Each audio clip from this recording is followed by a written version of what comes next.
বাড়ির মধ্যে বাজার বুয়াইও আজার মাছর খল্লা খাইও আর 3 মুড়িলার বুদ্ধি লইও।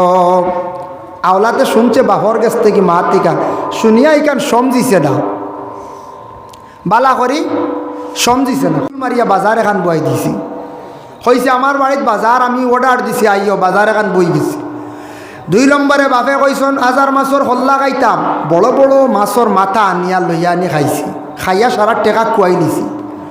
3 নম্বরে কইল রে বাপে কইসলা 3 মুড়িলার বুদ্ধি লইতাম, 3 মুড়িলাকে গেছে বাড়ির তাকি বাইর হইয়া এক মুরব্বী মানুষরে ভাইয়া কইল রে বা 3 মুড়িলাকে বুদ্ধি লইতাম। বলে সে কইছি বলে তা বাপে কইয়া গেছলা। বলে যাও গিয়া অমুক জায়গাতে এক মুরব্বী পাইবা, দেখবা মাথার খল্লা এখানো লাগি গেছে বিছনাটা ঠাই। মানুষ মরণের সময় বালা বালা বুদ্ধি দিয়া জমিন তাকি বিদায় হইয়া যায়, মানুষ মরণের সময় বেশ করি দোয়া দিয়া যায়, যাইয়ার গিরে দুনিয়া ছাড়িয়া বিদায় হই যাই কোন দিন মানুষের কিছু বালা করিয়া যায় জীবনে মানতে চেষ্টা করন। ও মুরব্বীর কাছে গিয়া কইলে আইসি এক বুদ্ধি লুয়াত। বলে কিতা? বলে বাপে দিসলে এক বুদ্ধি আমল করলাম ধ্বংস হইছি।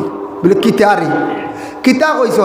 বলে বাপে কইসলা বাজার বুয়াইতাম বাড়িত আজার মাছর খল্লা খাইতাম, বাজারও বুয়াইলাম আজার মাছর খল্লা খাইলাম, সারা টাকা পয়সা কুয়াই লাইছি একবারে বরবাদ হয়ে গেছে গিয়া। বলে বেকুফ আগে আইলে না কেন? ইটার অর্থ ইটা নাই। বলে কিতা?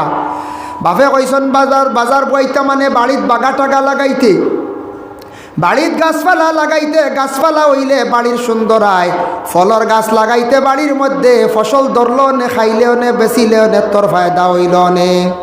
2 নম্বরে থাকছে গিয়া আজার মাছর খল্লা খাইতে, মানে ছোটো মাছ যদি কিনিয়া আনিয়া খাইতে তাহলে 1 কেজি মাছও 1000 খল্লা মিলে ওটা খাইতে আসলি। ওটা খাইলে পয়সা কিছু বাঁচব না কোন যায়? হয় বড় মাছ এগুলো যদি লোয়াত লাগন 1000 টাকা খল্লার ধরে দাম হইব কয় হাজার নাই। এর লাগি বাপে পরামর্শ দিসলা, ফুয়ায় শুনলো কিন্তু বুঝছে না, না বুঝিয়া আমল কষল। যার কারণে আল্লাহর বন্দেগান মুরব্বী ওগুলোর কাছে যাইও ফুরা নামলে কিছু মাত পাইবাই যুবক ভাইয়াই, বালা মানুষের দ্বারা যাওয়ার চেষ্টা করিও। আমরার একজন উস্তাদে একদিন ক্লাসও বইয়া নসিহত খসলা বলে ব্যবহার যারার বালা বালা মানুষের লাগি বালা আদবওয়ালার লাগি রাস্তা 3টা, আর যারা মোটামুটি আদব আছে এরার লাগি 2টা রাস্তা, আর বেআদবর লাগি খালি ধাক্কার ধাক্কা। হইলাম হুজুর কিলা ওগুর অর্থ কিতা? হইলা বালা ব্যবহারকৃত মানুষ যারা আছেন দেখিও ওদিকে চাচা আইত্রা বাতিজা যাইতে সময় বা গ্রামের কোনো মুরব্বী আসার সময় চাচারে দেখিয়া সম্মান করিয়া সরিয়া যাইব, দেখবায় রাস্তা ছাড়িয়া। চাচায় কইবা বাতিজা দেখিয়া আমারে দেখিয়া বড় শরম ঘরের, তাই ন যাইবা একটু সরিয়া, তাই ন সরবা, এই ন সরবা, কারণ 2 জনের মধ্যে আদব লেহাজ ঠিক আছে, মাঝখানে রইব এক রাস্তা। এর লাগি আদবওয়ালার লাগি 3টা রাস্তা, 3টা নাই, এই এক রাস্তা, এই এক রাস্তা, মাঝুদি আর এক রাস্তা। মোটামুটি যারা আদব আছে এর লাগি 2টা। চাচা আইত্রা ওদিকে বা মসজিদের মেসা বাইত্রা দাদা আইত্রা ওদিকে আসার সময় এই নেকফতে যাইবা, এই নকফতে যাইবা, রাস্তা 2টা। আর যারা বেয়াদব এন কইবা ফরতাম না, দেখি বেটা আইত্রা আমিও ফরতাম না, এন কইবা ইগু হরে না কিরে, লাগলে লাগি যাক কইয়া এন ফনা লাগাইয়া মারবা ধাক্কা, আর হেই ন কইবা মার আর এক ধাক্কা। বুঝবাইছেন? ইগু হরে না, ইগু বেয়াদব, তাই যে নিজে বেয়াদব বিজ্ঞান বুঝবইত্রা না, ও বেয়াদবার লাগে ওই লোকের ধাক্কা আর ধাক্কা। বুঝবাইছেন?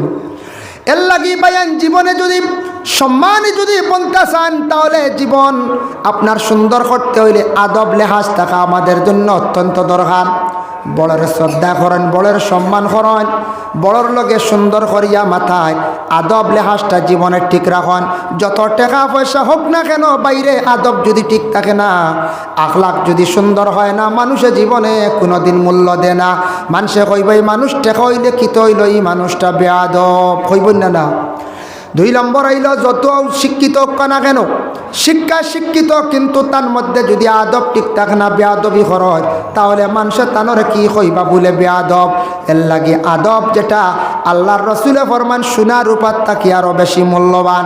সোনা রূপা বাজারও গেলে কিনতে পাইবা, টাকা আছে, কিন্তু আদব আপনি কিনিয়া সংগ্রহ করিয়া আনতে পারতা নাই। নিজে নিজে আপনি জীবনে আদব হারে কয়, বিশেষ করে আদব হইল নবীর সুন্নত। নবীর সুন্নতর উপর যদি আপনি আমল করিলেন তাহলে দেখবা বিশেষ করে আল্লাহর বন্দেগান অটোমেটিক মানুষের জীবন আদর্শ পরিবর্তন হয়ে যাইব, সুন্দর হয়ে যাইব গিয়া। এখন যাইন আল্লাহর বন্দেগান পর্দা হইতে গিয়া পর্দা সম্পর্কে আমরা দেশ জানালা দরজার মধ্যে পর্দা লাগান, এটাও পর্দা।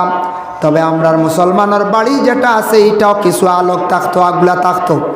বাড়ির মধ্যে গাছপালা লাগাইছন, লাগাও, বাড়ির মধ্যে একটা সুন্দর আইব। বাড়ির মধ্যে যদি আপনি গাছপালা লাগাইন বাড়ির মধ্যে দেখতে একটা সুন্দর পাইবা। বাড়ির গাছপালা লাগাইলে বাড়ি আওড় হয় নানি। আউটা যদি পারছেন না, গাছপালা মোটামুটি আউটা বেড়া দিলাইছে, আর আউটা বিলকুল নাই, গাছপালাও বিলকুল নাই, বাড়ি একবারে খালি। এই বাড়ির মধ্যে মহিলাদের পর্দার ভিতরে রাখা এটা থাকছে গিয়া স্বামীর উপরে দায়িত্ব। এটা কার উপরে দায়িত্ব? গার্জেন্টের উপরে, স্বামীর উপরে দায়িত্ব। কিছু কিছু বাড়ি আছে গাছপালা আমরা লাগাইতে অবহেলা করিয়া, বাড়িটারে সুন্দর করতে আমরা অবহেলা করিয়া। আর ওরে আল্লাহর বন্দেগান, এক আল্লাহর বন্দা আসলা মুরব্বী মানুষ, তার ছেলেরে নসিহত করিয়া গেছলা, বলে বাবা বাড়ির মধ্যে বাজার বুয়াইও, আজার মাছর খল্লা খাইও, আর 3 মুড়িলার বুদ্ধি লইও। আওলাতে শুনছে বাপর গেছ থেকে মা টিকা, শুনিয়া ইকান সমঝিছে না, বালা করি সমঝিছে না, মারিয়া বাজার এখান বই দিছি। কইছে আমার বাড়িত বাজার আমি অর্ডার দিছি, আইও বাজার এখান বই গেছি। 2 নম্বরে বাপে কইসন আজার মাছর হল্লা খাইতাম, বড় বড় মাছর মাথা আনিয়া লইয়া আনি খাইছি, খাইয়া সারা টেকা কুয়াই নিছি। 3 নম্বরে কইল রে বাপে কইসলা 3 মুড়িলার বুদ্ধি লইতাম, 3 মুড়িলা খে গেছে বাড়ির তাকি বাইর হইয়া এক মুরব্বী মানুষরে ভাইয়া কইল রে বা 3 মুড়িলা খে বুদ্ধি লইতাম। বলে খে কইছি, বলি তা বাপে কইয়া গেছলা। বলে যাও গিয়ে অমুক জায়গাত এক মুরব্বী পাইবা, দেখবা মাথার খল্লা এখানো লাগি গেছে, বিছনাটা ঠাই। মানুষ মরণের সময় বালা বালা বুদ্ধি দিয়া জমিন তাকি বিদায় হইয়া যায়। মানুষ মরণের সময় বেশ করি দোয়া দিয়া যায়।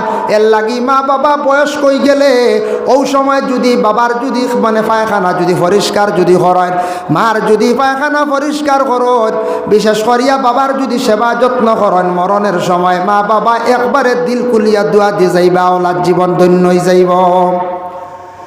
এত বেশি দোয়া দিবা, বাবা বিছনাত আটকে গেছেন, আওলাদে যদি বাবার খেদমত করে, মা বিছনাত আটকে গেছেন, মার যদি খেদমত করে, মার পাশে বসিয়া যদি মার সঙ্গে সুন্দর সুন্দর কথা হইয়া থাকে, ঠিক মরণের সময় মা বাবাই আওলাদর লাগি দিল কুলিয়া মানে আল্লাহর কাছে দোয়া করিয়া যায়। এর লাগি মা বাবা মরণের সময়, যে কোনো মানুষ বয়স্ক হওয়ার পরে মরণের সময় প্রত্যেক মানুষে বালা বালা পরামর্শ দিয়া যায়। যাইয়ার গিরে দুনিয়া ছাড়িয়া বিদায় হয়ে যাইম কোন দিন, মানুষের কিছু বালা করিয়া যায় জীবনে মানতে চেষ্টা করন। ও মুরব্বীর কাছে গিয়া কইলে আইসি এক বুদ্ধি লোয়াত, বলে কিতা? বলে বাপে দিসলে এক বুদ্ধি আমল করলাম ধ্বংস হয়েছি। বলে কিতারি কিতা কইস? বলে বাপে কইসলা বাজার বইতাম বাড়িত আজার মাছর খল্লা খাইতাম, বাজারও বইলাম আজার মাছর খল্লা খাইলাম, সারা টাকা পয়সা খুয়াই লাইছি, একবারে বরবাদ হয়ে গেছে গিয়া। বলে বেকুফ আগে আইলে না কেন? ইটার অর্থ ইটা নাই। বলে কিতা? বাপে কইসন বাজার বইতাম মানে বাড়িত বাগা টাকা লাগাইতে, বাড়ির গাছপালা লাগাইতে, গাছপালা হইলে বাড়ির সুন্দর আয়, ফলর গাছ লাগাইতে বাড়ির মধ্যে ফসল ধরলো নে, খাইলেও নে, বেচিলেও নে, তোর ফায়দা হইল নে। 2 নম্বরে থাকছে গিয়া আজার মাছর খল্লা খাইতে, মানে ছোটো মাছ যদি কিনিয়া আনিয়া খাইতে, তাহলে 1 কেজি মাছও 1000 খল্লা মিলে ওটা খাইতে আসলি। ওটা খাইলে পয়সা কিছু বাঁচবো না কোন যায়? হয় বড় মাছ এগুলো যদি লোয়াত লাগন 1000 টাকা খল্লার ধরে দাম হইব 1000 নাই। এর লাগি বাপে পরামর্শ দিসলা, ফুয়ায় শুনছিল, কিন্তু বুঝছে না, না বুঝিয়া আমল কষল। যার কারণে আল্লাহর বন্দেগান মুরব্বী অকলর কাছে যাইও, ফুরা নামলে কিছু মাত পাইবাই, যুবক ভাইয়াই বালা মানুষের দ্বারা যাওয়ার চেষ্টা করিও, বুদ্ধিমান বিবেকবান বালা জ্ঞানী মানুষের দ্বারা যাওয়ার চেষ্টা করিও। এরার কাছে গেলে বালা বালা মাত পাইবা, জীবনে জ্ঞান বাড়িব, ফায়দা হইব। বাড়ির মধ্যে গাছপালা লাগাক্কা, সুন্দর করক্কা, বাড়ির মধ্যে আউটা যেটা আছে দেওয়ার আমরা চেষ্টা করতাম। মুসলমানের বাড়ির মধ্যে আমরা হাম্মাম খানা হইতো, বাথরুম। যারা টাকা পয়সা আছে ঘর বানাই লাইছে সুন্দর করিয়া ফাক্কা দিয়া, আর যারা পারছি না আমরা কমাস কম বাঁশ দিয়ক, রাং দিয়ক, কোনো লাইনে টিন দিয়ক, বেড়া দিয়ে খান হাম্মাম খানা আমরা বানাইয়া বাড়িতে রাখতাম। হাম্মাম খানার মধ্যে গোসল করা, কাপড় পরিধান করা নবীর সুন্নত। এর লাগে প্রত্যেক আমরা পুরুষ এবং মহিলাদের জন্য হাম্মাম খানা বানানি অত্যন্ত জরুরি। সুন্নত মোতাবেক পর্দার হালতে আমরা গোসল করতাম। তাই আল্লাহর বন্দেগানের জন্য দেখো গাছর একটা গাছর মধ্যে ফাতা থাকে, এটা গাছর সৌন্দর্য না কোন যায়। গাছর মধ্যে ফাতা আছে, এটাই লগিয়া গাছর সৌন্দর্য। গাছর যদি ফাতা থাকে না, গাছর মধ্যে কোনো সৌন্দর্য থাকে না। গাছর যদি ছাল থাকে, বাকল থাকে, লাগাইল গাছর একটা সৌন্দর্য, গাছর মূল্য থাকে। আর গাছর যদি কোনো ছাল বাকল থাকে না, তাহলে গাছটাও সুন্দর লাগে। ওলা গাছর জেলা আব্রু সরে গেলে গাছ অমূল্য গাছ হয়ে যায়। মানুষের ওলা জিন্দগির মধ্যে যদি মানুষে যদি পর্দার হালতে থাকে না, তাহলে মানুষ কি হয়ে যায় বলে মানুষের সম্মান জমিনও হারাই যায়। যার জন্য আল্লাহর বন্দেগান এর লাগি বিশেষ করিয়া দেখো আমি একটা উদাহরণস্বরূপ আপনাদের সম্মুখে আনিয়ার। আমরার বিশ্রাত বা বাড়ির কোনো সময় লাউ ধরে, কুমড়া ধরে নানা কোন যায়। কুমড়া ধরছে, লাউ ধরছে, মিষ্টি লাউ ধরছে, মানুষের নজর লাগি যাইব, চোখ পড়ি যাইব। আমরা কোনো সময় ফাত্তা দিয়া কোনো রকমে আগুলিয়া রাখি, নজর লাগি যাইব। মিষ্টি লাউ গুড়িয়া রাখি না নি আমরা। মিষ্টি লাউ মানে মাটি কদু আমরা কই, ওটারে আমরা ডাকিয়া রাখি, নজর লাগি যাইব। কুমড়ার বাখার চোখ পড়ি যাইব, ওটারে আমরা ডাকিয়া রাখি, লুকাইয়া রাখি, যাতে কোনো বেতালা মানুষের চক্ষুর বদ নজরটা পড়ে না। 1.5 লক্ষ টাকা মোহর দিলাম, 1.5 লক্ষ টাকা খরচ করিয়া ফরর মেয়ে ঘরের মধ্যে অত আদবর সহিত ঘরের মধ্যে আনলাম। আনার পরে অত সম্মানী ঘরে স্থির আমরা লুকাইয়া রাখতাম পারতাম না। স্বামীর উপরে দায়িত্ব, নিজের স্থির আপনি ঘরের মধ্যে সম্মানিত অবস্থায় পর্দার ভিতরে রাখতা। মা বোনদের দায়িত্ব হইল নিজ ঘরে পরিষ্কার করিয়া, বাড়ির মধ্যে খাসগাম যেগুলা আছে এগুলা মহিলাকলে করিয়া যাইতা। আর বারোর খাম যেটা আছে ওটা পুরুষ লোকে করতা। ব্যবসা বাণিজ্য খাস কাম করিয়া, রুজি রোজগার করিয়া ঘরের মধ্যে আনতা, এটা স্বামীর খাস। আল্লাহর বন্দেগান, এটা তো ইসলামে কইছে না বিভিন্ন খেলনা জাতীয় জিনিস সার্কেসর মধ্যে মেলাতায় আইনি না। এখন আমাদের দেশ ইলা কোনো জায়গাত দেখা যায়, মেলাত গেলে অসংখ্য মহিলা হল দেখবা মেলাত গেছেন গিয়া নাউজুবিল্লাহ। আল্লাহকে আসতে দুঃখ লাগে, ইলা খবর পাওয়া গেছে বাবার বাড়ির তাকি ফোন করিয়া বিয়াই রে কইছেন, বিয়াই ছোট বাচ্চা গু দিয়ে ছোট ফুয়া দিয়া তোরা টেকা ফাটাইয়া দিছি, আমার ফুড়ি গুতারে লইয়া একবার মেলাত যাইও।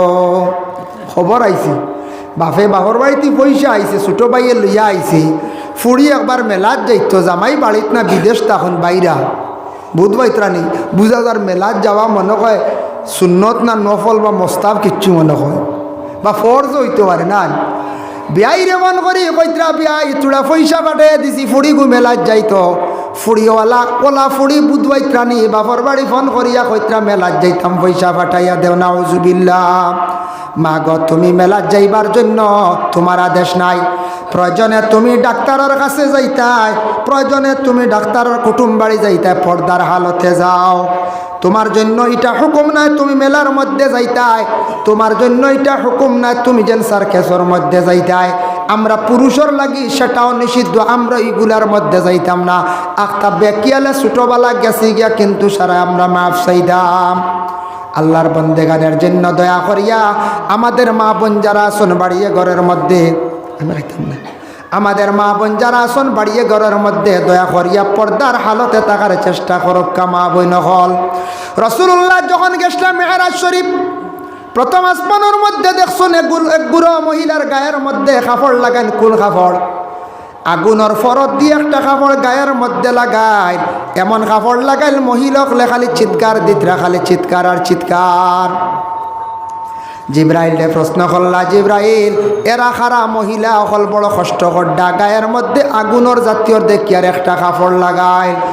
তখন জিব্রাইলে উত্তর দেন, ইয়া রাসূলুল্লাহ, এরা লাগিয়া ও ধরনের মহিলা যারা মহিলাকলে জীবনে স্বামীর জন্য অধিক নাফরমানি করছেন, যারা স্বামীর লাগি খারাপ ব্যবহার করছেন। ইয়া রাসূলুল্লাহ, যে মহিলা জীবনে হালকা পাতলা জমিন কাপড় পরিধান করছেন, নিজের স্বামী কাপড় আনিয়া দিছেন, কাপড় গ্রহণ করছেন না, খালি হালকা পাতলা কাপড় লাগাইছেন। যে মহিলা জমিনের মধ্যে স্বামী কাপড় আনিয়া দেওয়ার পরে এটা পছন্দ হয় না, মা গো জানিয়া এখন স্বামীর সঙ্গে নিয়ে আপনি বাইরে গিয়ে একটা পছন্দ করিয়া কাপড় লইয়ান, তবে স্বামীর মনের মধ্যে আপনি দুঃখ কষ্ট কান্তা দিও না। হালকা পাতলা কাপড় যদি কোনো মহিলার জীবনে অধিকাংশ যদি ব্যবহার করিয়া যায়, কিয়ামতের দিন সেই ধরনের মহিলাদের সেই আযাবটা আল্লাহ পাক রব্বুল আলামিনে তৈয়ার করিয়া রাখছেন। এর জন্য দয়া করি আল্লাহর বন্দেগান, আমাদের পুরুষদের জন্য পর্দার হুকুম আছে, মহিলাদের জন্য পর্দার হুকুম আছে। সত্রে আওরত ডাকিয়া রাখা আমাদের জন্য থাকছে গিয়া ফরজ। পুরুষ এবং মহিলা উভয় দুই গুরুর লাগি সত্রে আওরত ডাকিয়া রাখা ফরজ। দুই হালত ব্যতীত এই দুই হালত পর্দা লাগে না। কোন দুই হালত? অন্য পর্দার দ্বারা ওই গেছে, দুই হালত পর্দা না করলে হইব। রাসূলুল্লাহ ফরমান কোন দুই হালত? কিরামান কাতিবিন, সেই আয়াতের ব্যাখ্যা তাফসীর ইবনে কাসিরের মধ্যে লেখছে। রাসূলুল্লাহ সাল্লাল্লাহু আলাইহি ওয়াসাল্লামে ফরমান, তুমি তান পর্দা করো, কিন্তু দুই হালত পর্দা তোমাদের লাগের না। ইয়া রাসূলুল্লাহ কোন দুই হালত? এক হইল রাসূলুল্লাহ ফরমান, প্রস্রাব পায়খানার যখন যাইবাই সত্রে আওরত যদি খোলা হয় তাহলে তোমাদের জন্য কোনো অসুবিধা নাই, গুনাহ হইতো নাই। প্রস্রাব পায়খানা হালত গেলে আমরা কাপড় সরাইতে লাগে, পবিত্রতা অর্জন করতে হইলে এই সময় সত্রে আওরত ডাকা শর্ত নাই। দুই নম্বরে থাকছে গিয়া স্বামী স্ত্রী উভয় মুজামিয়তের সময় তাদের যদি সেই সত্রে আওরত যদি কুলা হয়, এই হালতে তোমরা গুনাহগার হইতা না। এই দুই হালত ব্যতীত হর হালতে তুমি তান কি করো? পর্দা করতে থাকো। এর লাগি আল্লাহর বর্দেগান দুনিয়ার জমিনের মধ্যে দেখো পাক কিছু কিছু বাড়িত কোনো জায়গাত দেখবা, কোনো বাড়ির রাস্তাঘাটের মধ্যে কাপড় মেলিয়া দেওয়াই যায়, এটা বড় নিন্দনীয় কাজ। কোনো বাড়িত রাস্তাঘাটে রাস্তার দ্বারও বেরো কাপড় মেলিয়া দিলেই নানি। একদিন এক জাদু করে কইল, আমরা মানুষরে জাদু করতে বড় সহজে বড় আরাম পাই দুই কারণে। কোনো মানুষের যদি চুলর লাগাল পাইলাই আর ব্যবহারকৃত কাপড় পাইলাই, এই মানুষরে বাটিয়াল করতে বাধ্য হইতে বড় আরাম পাই। বুঝবাইছেন নিবা? এখন যদি মহিলা গোসল করিয়া মহিলাদের কাপড় যদি রাস্তাঘাটে যদি মেলিয়া দেয়, কোনো পুরুষে খাটিয়া নিতে কক্কাসার কোনো অসুবিধা হইব নি? বলে জিনা হইতো নাই। বলে মাথার চুল হই পাইব। ফেরিওয়ালা সাজিয়া যদি হয় বলে যাই গিয়া, আমি ফেরিওয়ালা চুল আসেনি চুল আসেনি হইয়া যদি চুল সংগ্রহ করিলাই, আমরা দেশ কিছু বেটিন তখন চুলও বেচা আরম্ভ করে দিছন। চুলও বিচিত্র নানি, বেজান চলে চুল বেচিত্রা, বেচিয়া কিতাকিতি লইত্রা। মা গো শরীরের অঙ্গ চুল দয়া করি আল্লাহকে ওয়াস্তে বিক্রি করিও না। হলিকাতার তাকি যেটা ফেরিওয়ালা ইতাটান চুল গুন্তা দয়া করি বেচিও না। চুলিগুলা জ্বালাইও না, ফানি তো ফালাইও না, উড়া ভাড়া তো ফালাইও না। নিশ্চিন্তা বাড়ির কোনো এক সাইটের মধ্যে চুলগুলা হেফাজতে রাখার চেষ্টা করবা। তালিমুল মুতাআল্লিম সেই কিতাব লেখছন, মহিলাকলে রাত মাতা শ্রীতানা গরিবিয়ে দেখা দিয়া থাকে। এর লাগি দয়া করি আল্লাহর বন্দেগান, আমরার জিন্দগির মধ্যে কোনো বাড়িত কোনো জায়গাত দেখা যায় কোনো বাড়ির মহিলাকলর কাপড় একবারে মেলিয়া যে চাখানো দিলাইছন। ইটা বড় মানুষে নিন্দা করত। মহিলাগুলোর কাপড় লুকাইয়া দেওয়ার চেষ্টা করতাম, মহিলাগুলোর কাপড় পর্যন্ত তাদের লাগিয়া থাকছে গিয়া পর্দা। কোনো পুরুষে যদি কাপড় মেলা দেখিয়া বদগুমান করে, পুরুষও গুনাহগার হইবা, মহিলাও গুনাহগার হইবা। এর লাগি মা বোনদের কাপড়গুলা যতটুক সম্ভব লুকাইয়া বাড়ির এরিয়ার ভিতরে রাখতাম। আল্লাহ পাক রব্বুল আলামিন আমরারে প্রত্যেকরে তৌফিক দেখুয়া শরীয়তের হুকুম অনুযায়ী পর্দা করার। পর্দা না করলে মানুষ গুনাহ লিপ্ত হইব, মানুষ বরবাদ হইব। এর লাগে আল্লাহকে ওয়াস্তে আমরা হর হালতে হর হামেশা নিজের বাড়ি ঘরের মধ্যে পর্দা করতাম। ঘর থাকি বাহির হইয়া যাওয়ার পরে পর্দা করতাম। আমরা পুরুষ জাত, আমরা পর্দার হালতে শরীরটা ডাকিয়া রাখার চেষ্টা করতাম। কারণ একবারে গরমের দিন খালি গায়ে চলবা না, কোন মানুষে দেখবো বেতালে নজর দিয়া জ্বালাই লাইব। নজর লাগে না নি মাঝে মাঝে? হয় উড়ি কদু হলতাম আমরা বুধবাই নজর লাগি যাব টুলা উলা দিই। তে খালি গায়ে চললে নজর লাগবই না, না কোন চাই বেতালে খেয়ে দেখলে জ্বালাই লিব না, কোন চাই জ্বালাই লিব। এর লাগি দয়া করি আল্লাহকে ওয়াস্তে হর হালতে হর হামেশা শরীরটা ডাকিয়া রাখার চেষ্টা করতাম।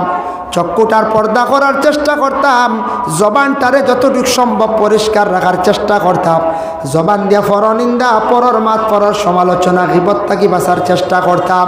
কেউ যদি অধিক পরর সমালোচনা করে, পরর গীবত গিল্লা করে, মিছা মাতিয়া থাকে, জবানটা অপবিত্র নাপাক হয়ে যায়, এই মানুষের ইবাদত বন্দেগী আল্লাহর দরবারে আর পৌঁছিত নাই।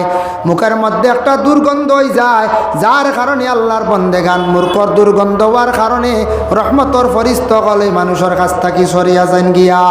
আল্লাহ পাক রব্বুল আলামিনে আমরা প্রত্যেকের শরীয়তের হুকুম অনুযায়ী পর্দার হালতে থাকতাম। আল্লাহ তৌফিক দিতা সবে হোক, আল্লাহুম্মা আমিন।